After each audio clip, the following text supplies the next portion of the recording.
Sí. Hermanos, ¿cómo están? Dios les bendiga en esta hora, en esta tarde lluviosa que tenemos aquí.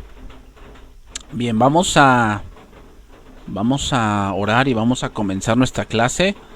Recuerden que estamos entrando al segundo trimestre de esta materia teología sistemática. Entonces ya sería teología sistemática 2. ¿Ok? Vamos a orar y vamos a comenzar.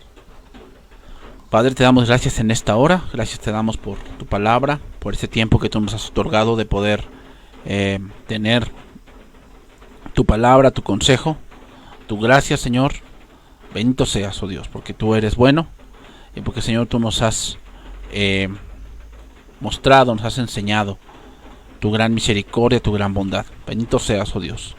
Rogamos de tu protección, rogamos de tu sabiduría, rogamos, Señor, ese espíritu de revelación para cada uno de nosotros, Señor, no para tener la razón, Señor, sino para encontrar o para ser guiados en la verdad. Aquí no es quién tiene la razón o no, Señor, sino más bien qué es lo que te glorifica a ti. Te rogamos, Señor, y suplicamos todo ello en nombre de Jesús. Amén. Bien, hermanos, vamos a comenzar esta clase. Nos quedamos la semana pasada en esta parte de los atributos de Dios. Estamos ya conociendo, estamos en un punto de lo que es teología. Nosotros le llamamos aquí teología propia porque, se refiere a que nosotros estamos conociendo o estudiando de Dios. ¿Ok? Muchos dirán, siempre estudiamos de Dios. Sí, pero vamos a estar... Ahora estamos estudiando cosas más específicas, ¿ok? Más específicas. Y en este caso estamos estudiando lo que llamamos la doctrina de Dios o la teología propia. En este caso dijimos, la semana pasada, estábamos hablando sobre que se han usado varios métodos diferentes para clasificar los atributos de Dios. Varios atributos diferentes se han utilizado para clasificar los atributos de Dios. O sea, ahorita nos estamos basando en ciertos teólogos que ellos han desarrollado ciertas obras o ciertos libros de teología que estamos estudiando. O sea, no solamente es uno, estamos estudiando varios libros de teología. Y si tú lees un poquito más, te vas a encontrar con diferente clasificación, ¿ok? O sea, eso ya mucho depende de la postura, depende mucho de el cómo el hermano aborde ciertos temas, ¿ok? En el caso de aquí nosotros estamos aquí viendo estas dos clasificaciones, los atributos comunicables y los atributos incomunicables.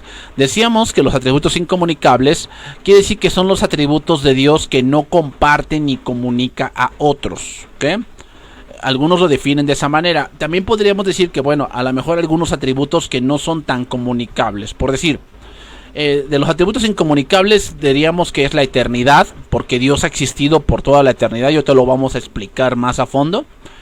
La inmutabilidad, la omnipresencia, la omnipotencia, también podemos decir que son atributos incomunicables. Pero tendremos también otros atributos comunicables, que después lo vamos a ir abordando también. Por decir, el atributo del amor, que también el hombre ama, que no a la manera de Dios, no a la altura de Dios, pero también tiene esa capacidad, la capacidad de adquirir conocimiento, la capacidad de ser misericordioso, de ser justo, ¿ok? Entonces, tenemos toda esa parte en la que podemos nosotros ir conociendo un poco más de Dios. Entonces voy a entrar un poco más a esta parte donde vamos a estar estudiando un poco de los atributos incomunicables, ¿no? Entonces voy a empezar con el primero, que es la independencia. La independencia, eso es un atributo incomunicable. ¿A qué nos referimos con independencia? Bueno, nos referimos a que Dios no necesita ni de nosotros, ni de la creación, ni de lo creado, ni que exista algo. ¿Ok? A eso nos referimos. Dios no necesita de eso. O sea, Dios no necesita que el mundo exista, o que el sol exista, o que el agua exista. No necesita nada de eso. ¿Por qué? Bueno, porque Él es independiente. A este atributo de Dios a veces se le llama también existencia propia o aceidad. ¿Ok? Aquí lo voy a escribir. Aceidad. ¿Ok? Aceidad. Y significa esta palabra aceidad, que viene del latín, que significa de sí mismo. Es decir, Dios existe en sí mismo. No importa si todo el universo no existiera, Dios existe. ¿Ok? En Hechos 17:24 tenemos aquí este versículo que dice: el Dios que hizo el mundo y todas las cosas que en él hay, siendo Señor del cielo y de la tierra, no habita en templos hechos por manos humanas. ¿Qué? O sea, Dios no necesita de un templo. Dios no necesita de adoradores. Dios no necesita de cantos. ¿Ok? Dios no necesita de mi dinero. Dios no necesita de la lluvia o del sol. No necesita nada de eso. Dice, ni es honrado por manos de hombres, como si necesitase de algo. Pues Él es quien da a todos vida y aliento y todas las cosas. ¿Ok? Entonces, esto nos dice que Dios no necesita nada del ser humano. Estamos hablando en el punto de existir. ¿Ok? Estamos hablando en el punto de existir, porque muchas veces confunden. Pues entonces, si Dios no necesita nada, ¿por qué piden? No, eso es otra cosa. ¿Ok? No estamos hablando de eso. Estamos hablando del punto de que Dios no necesita nada para existir. No necesita de mi imaginación, porque muchos, como son del punto socialista o comunista, piensan que Dios es un producto de la imaginación. Y que si el hombre madurara o abriera más los ojos o tuviera una cabeza más abierta, se daría cuenta que Dios es Él, ¿no? Y pues obviamente pues es una gran falacia, es una gran blasfemia. ¿Ok? Tenemos aquí otro pasaje, Salmo 50, versículo 10. Dice, porque mía es toda bestia del bosque y los millares de animales en los collados.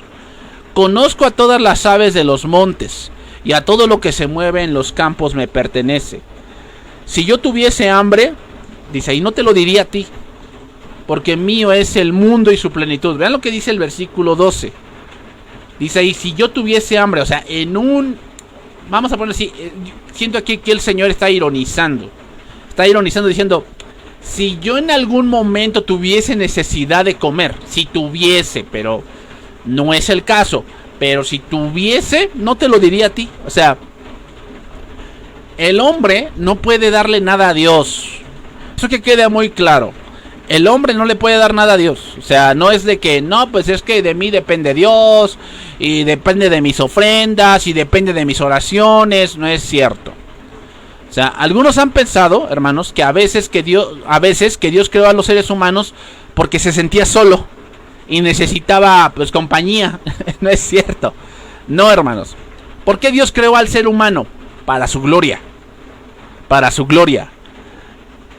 Y pues el ser humano, en su egoísmo, quiso ser igual a Dios.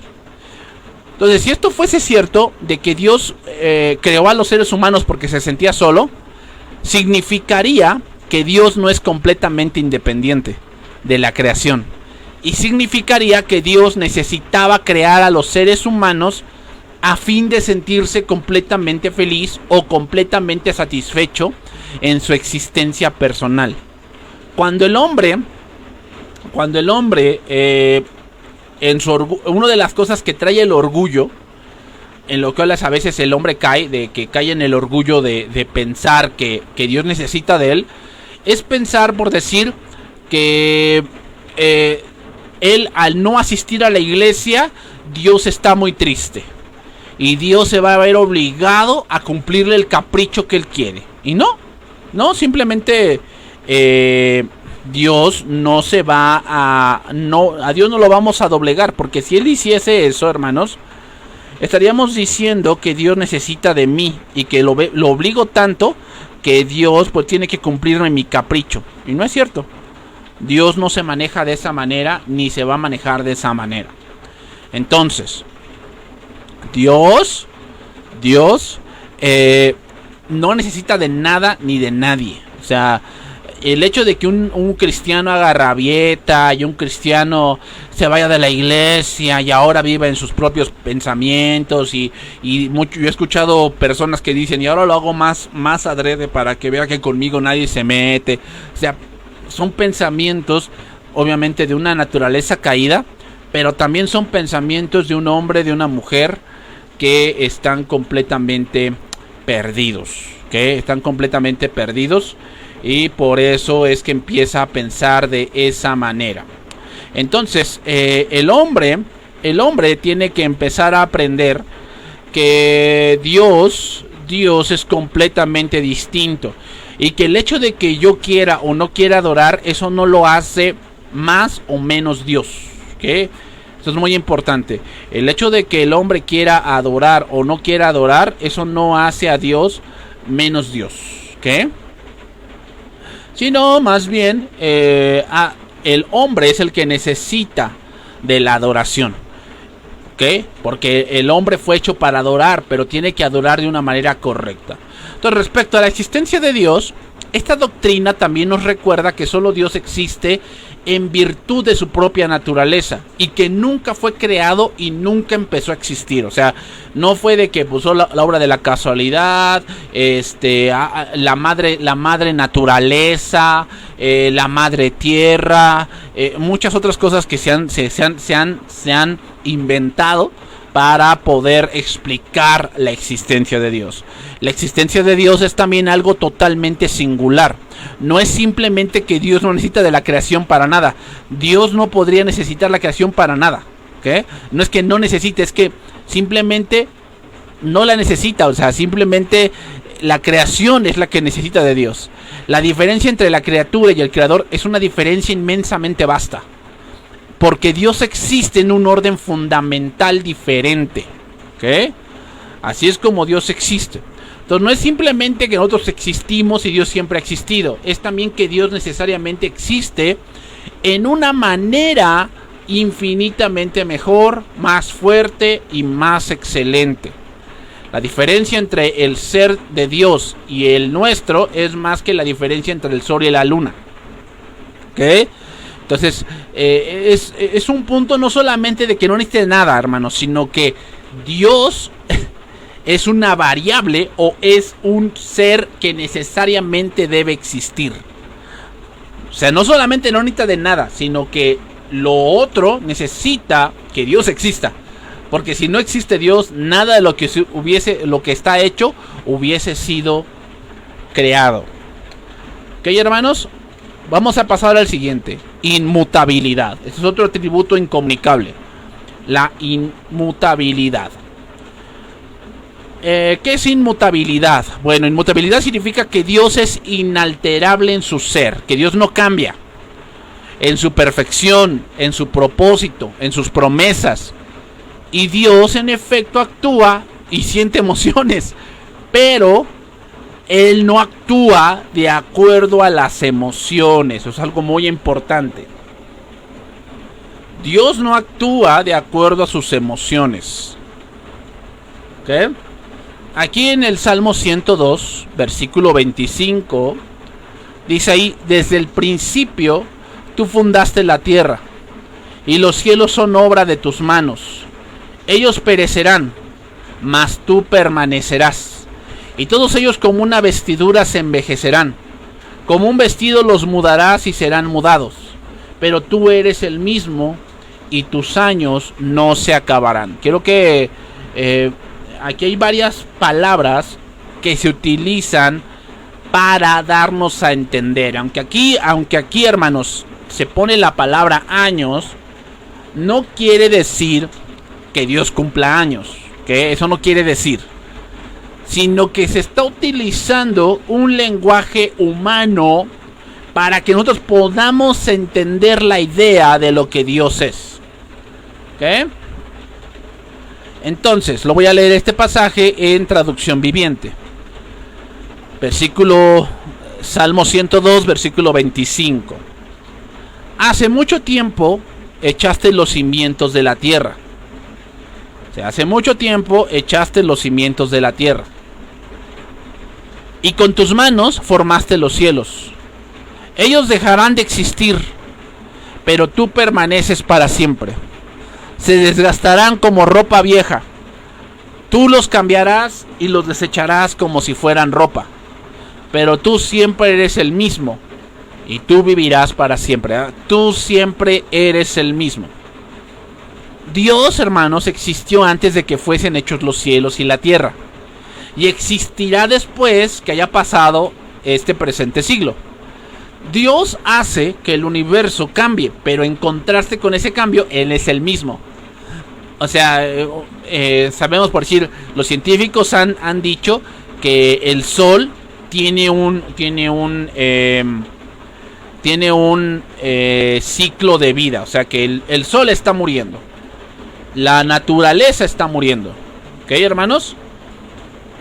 Entonces lo que quiere decir es que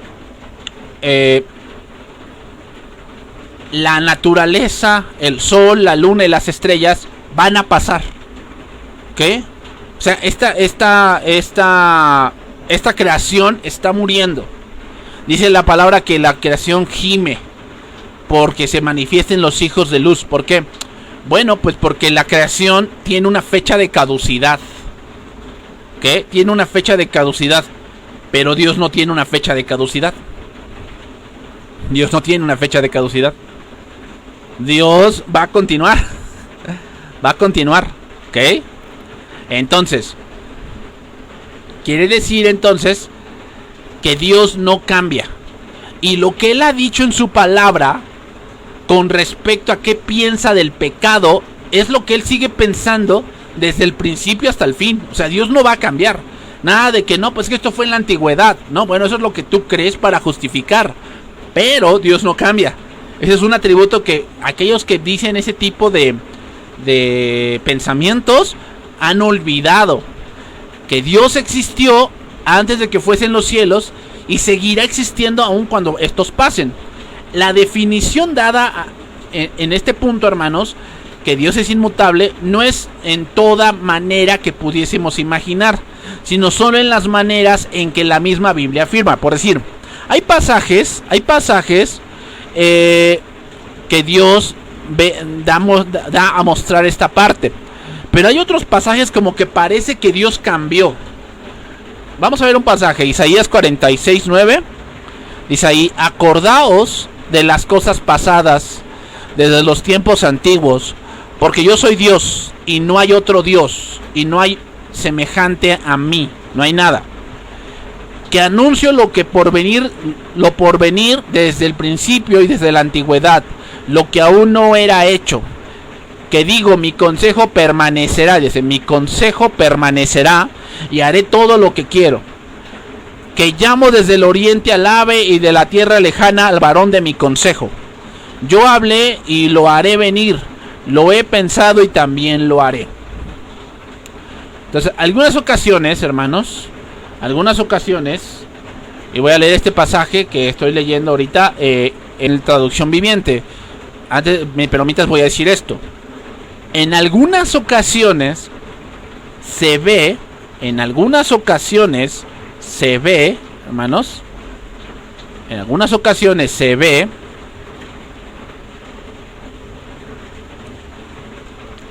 que Dios cambia de opinión. En algunas ocasiones se ve que Dios cambia de opinión. O cambia en el trato con alguien. Sin embargo, cuando hablamos de que Dios es inmutable, en sus propósitos podemos preguntarnos en cuanto a los lugares de la Biblia donde Dios dice que juzgará a su pueblo, y después, debido a la oración, debido al arrepentimiento, Dios cedió y no les aplicó el castigo que había dicho que les aplicaría. Podemos tener ese tipo de ejemplos donde parece que Dios cambió. Voy a leer este pasaje, Isaías 46, versículo 9, en traducción viviente. Dice: recuerden las cosas que hice en el pasado, pues solo yo soy Dios. Yo soy Dios y no hay otro como yo. Solo yo puedo predecir el futuro antes que suceda. Todos mis planes se cumplirán porque yo hago todo lo que deseo.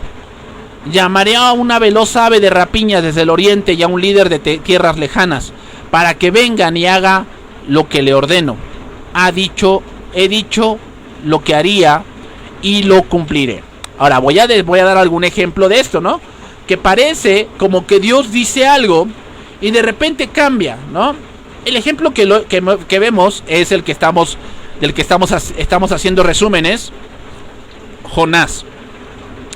Jonás capítulo 3 versículo 4 dice: y comenzó Jonás a entrar por la ciudad, camino de un día, y predicaba diciendo: de aquí a 40 días Nínive será destruida. Ese era el mensaje. En el versículo 10 ahora dice: y vio Dios lo que hicieron, de que se arrepintieron, se pusieron en ayuno, en silicio y en ceniza, y que se convirtieron de su mal camino. Dice: y se arrepintió, esa es la palabra importante, se arrepintió del mal que había dicho que les haría, y no lo hizo.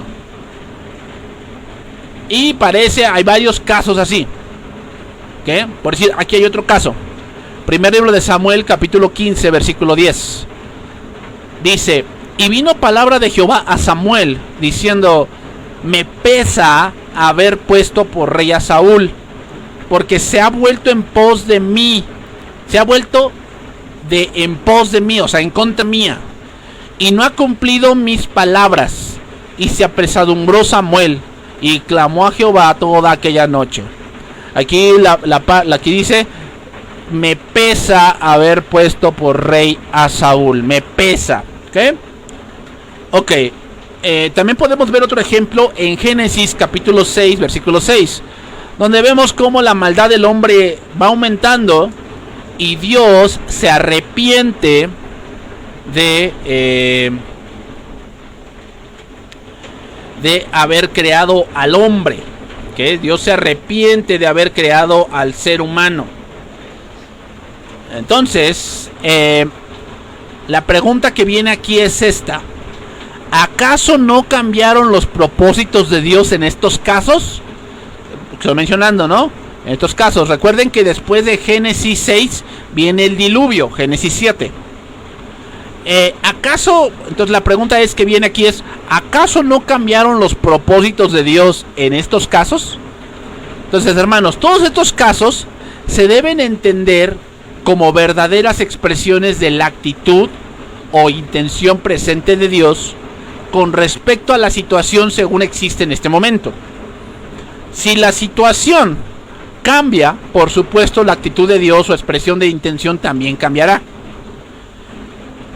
O sea, es decir, que Dios responde diferente a situaciones diferentes. Por decir, en el ejemplo de Jonás, que ve la maldad de Nínive, envía a Jonás para que proclame que se arrepientan. Cuando les dice: dentro de aquí a 40 días, como dice aquí el pasaje, Nínive será destruida. Ahora, ¿por qué Dios envió a Jonás a predicar ese mensaje? ¿Por qué Dios lo envió? Porque hay la posibilidad de que no suceda. No es que Dios haya cambiado, es que el mensaje es: miren, por la maldad que ustedes tienen, va a venir esto. Pero hay la posibilidad de ¿qué? De que haya un caso contrario. Entonces, la posibilidad de que Dios no mande el castigo si el pueblo se arrepiente no se menciona explícitamente en la proclamación de Jonás, pero por supuesto está implícito en esa advertencia. O sea, si no hubiese si Dios quisiera destruir la ciudad, la hubiese destruido. No hay ningún problema. O sea, Dios es dueño, y si Él decide que esa ciudad debe dejar de existir, así va a pasar. Pero el hecho de que Dios hubiese enviado a Jonás para predicar una advertencia, quiere decir que había la posibilidad de que esto no ocurriera. Entonces, el propósito de proclamar una advertencia es producir arrepentimiento. Una vez que el pueblo se arrepintió, la situación fue muy diferente y Dios respondió en forma diferente a esa situación cambiada. ¿Ok?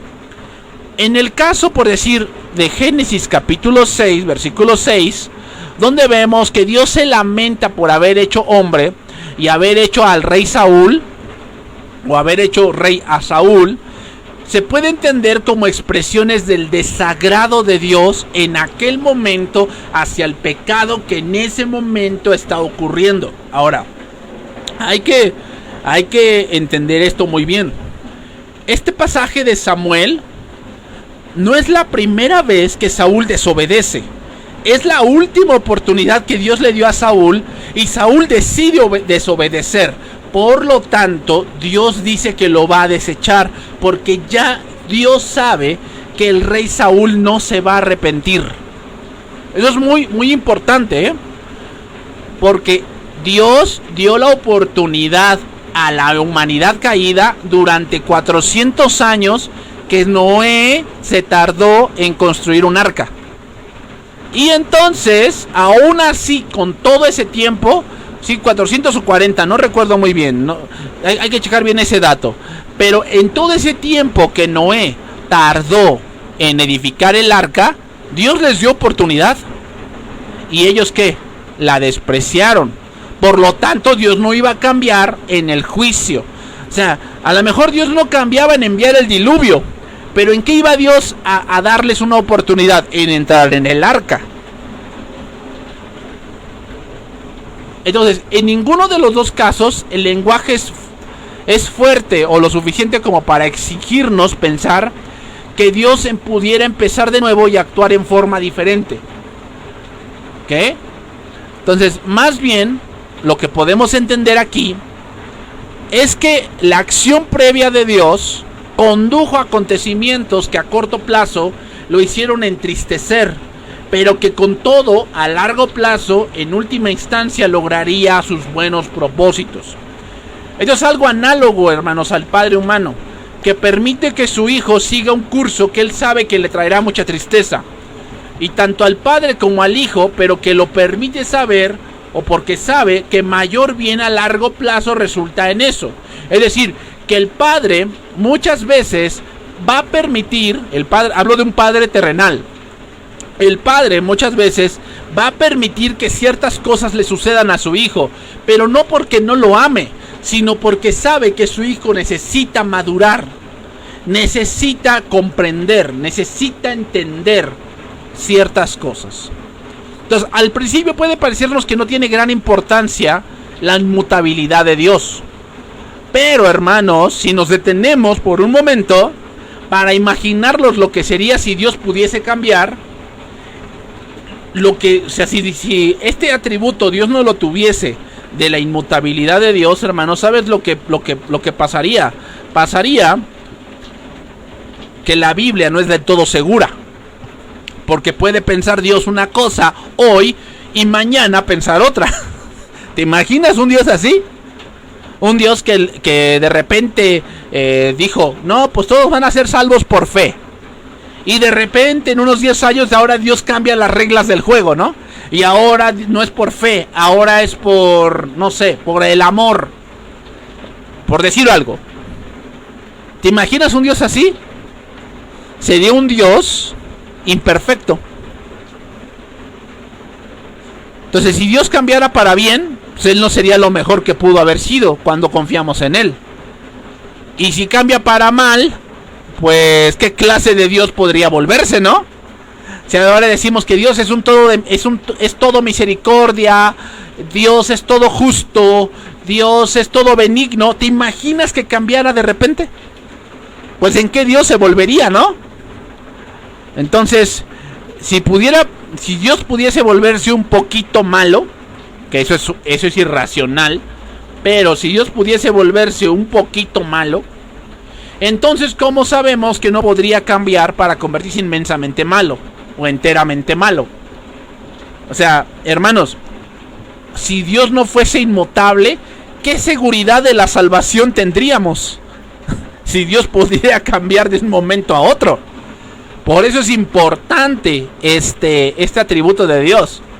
Nosotros no tenemos este atributo porque cambiamos con facilidad, de acuerdo a las circunstancias, de acuerdo a cómo me convenga, de acuerdo a al sufrimiento a veces, de acuerdo a mis emociones. Entonces, este atributo es exclusivamente de Dios. Entonces tenemos que entender, hermanos, que si Dios ha dicho algo con respecto al pecado, con respecto a cierta conducta del ser humano, es que es así. No va a cambiar Dios. Dios no va a cambiar. Dios va a seguir en esa tónica, y en el juicio final Dios juzgará de acuerdo a eso que Él ha dicho. ¿Ok? Bien. Vamos a continuar con el siguiente atributo. La eternidad. Otro atributo incomunicable de Dios. No es lo mismo, hermanos, no es lo mismo eternidad. No es lo mismo eternidad que inmortalidad. No es lo mismo, ¿eh? Tienen algunas características parecidas, pero no es lo mismo. Eternidad quiere decir que no tiene principio ni fin. Inmortalidad significa que Dios, o que más bien, inmortalidad significa que esa persona tuvo un inicio. Eso significa inmortalidad. O sea, que tuvo un inicio, pero no va a tener un fin. Pero la eternidad es que no hay principio ni fin. Entonces es muy distinto. Entonces Dios no tiene principio ni fin, ni sucesión de momentos en su propio ser, y ve todo el tiempo con la misma lucidez. Sin embargo, Dios ve los hechos en el tiempo y actúa en el tiempo. ¿Okay? Esto es muy importante. Dios no está supeditado al tiempo, pero actúa en el tiempo. A veces, hermanos, esta doctrina se llama la doctrina de la infinitud de Dios con respecto al tiempo. ¿Okay? Con respecto al tiempo. Que es un ser infinito, ilimitado. Y esta doctrina enseña que el tiempo no limita a Dios. ¿Okay? No limita a Dios. Ok, entonces, ¿qué quiere decir esto? Vámonos con cuidado, voy a leer este pasaje. Éxodo capítulo 3, versículo 13. Dijo Moisés a Dios: He aquí yo llego yo a los hijos de Israel, y les digo: el Dios de vuestros padres me ha enviado a vosotros. Si ellos me preguntasen cuál es su nombre, ¿qué les responderé? Respondió Dios a Moisés: Yo soy el que soy. Dijo: así dirás a los hijos de Israel: Yo soy, me envió a vosotros. Fíjense cómo Dios se empieza a expresar y se empieza a poner en este ámbito. ¿Okay? Dios se pone en este pasaje de Éxodo 3, versículo 13, como un Dios que vive en sí mismo, independiente, un Dios inmutable. ¿Por qué? Porque Él es quien se presentó hace 430 años, porque aquí ya pasaron 430 años de esclavitud, ya pasaron aquí, y tal vez en la esclavitud los israelitas pudieron haber pensado, ¿okay? Pudieron haber pensado que Dios se había olvidado de ellos, que Dios tal vez había olvidado sus promesas, que Dios tal vez había olvidado todo lo que a su padre Abraham les había dicho y a su padre Jacob. Habían pasado 430 años, pero hermanos, ¿qué es 430 años para Dios en la eternidad? Es un suspiro. Es un parpadeo de ojos. Eso es lo que es 430 años para Dios. Para nosotros obviamente decimos es un largo tiempo. Pero para Dios no es así. Y eso es muy importante entenderlo. ¿Ok? Entonces, cuando también Dios dice yo soy el que soy, está hablando de su eternidad. ¿Por qué? Porque yo soy el que dio promesas a Abraham, a Jacob. Yo no cambio, pero yo soy ese mismo Dios. No he cambiado y en el tiempo a mí no me afecta, pero actúo en el tiempo. Y ahora, si ustedes leen todo ese pasaje de Éxodo capítulo 3, se van a dar cuenta que dice que yo he escuchado el clamor de mis hijos y he descendido. Esa palabra descendido significa que Dios ha dicho que este era el tiempo en su soberana voluntad y en la eternidad para actuar en contra de Faraón. ¿Ok?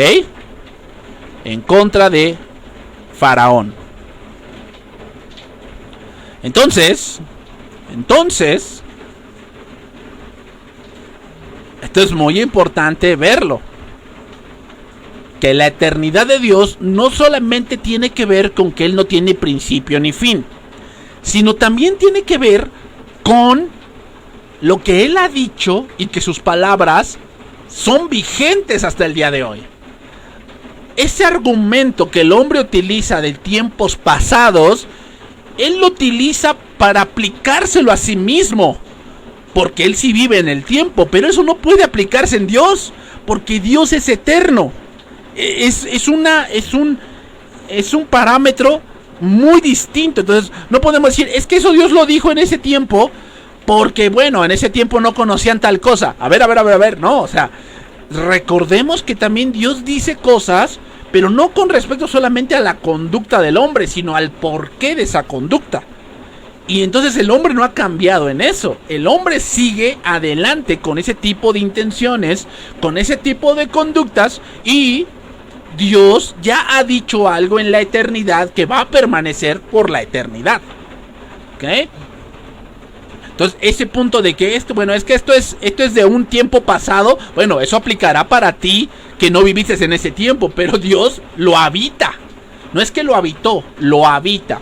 Entonces, esta doctrina también se relaciona con la inmutabilidad de Dios. Si es cierto que Dios no cambia, debemos decir que el tiempo no cambia a Dios.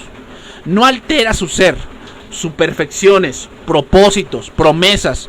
Pero eso quiere decir que el tiempo no altera el conocimiento de Dios. Por ejemplo, Dios nunca aprende cosas nuevas.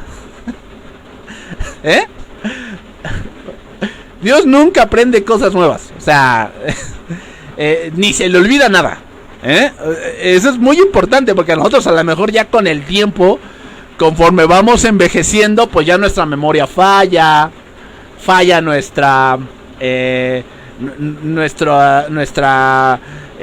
mente. A veces ya surgen nuevos métodos para hacer ciertas actividades dentro de, ¿ok?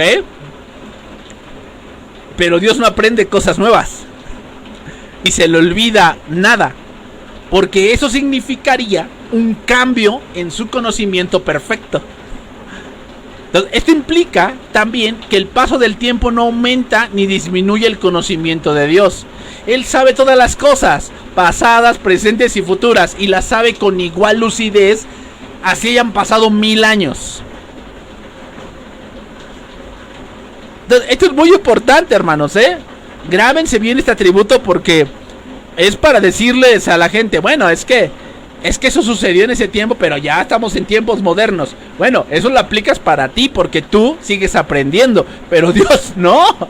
Y si Dios ha dicho algo, eso que Él ha dicho es eterno y va a permanecer hasta el fin de los siglos.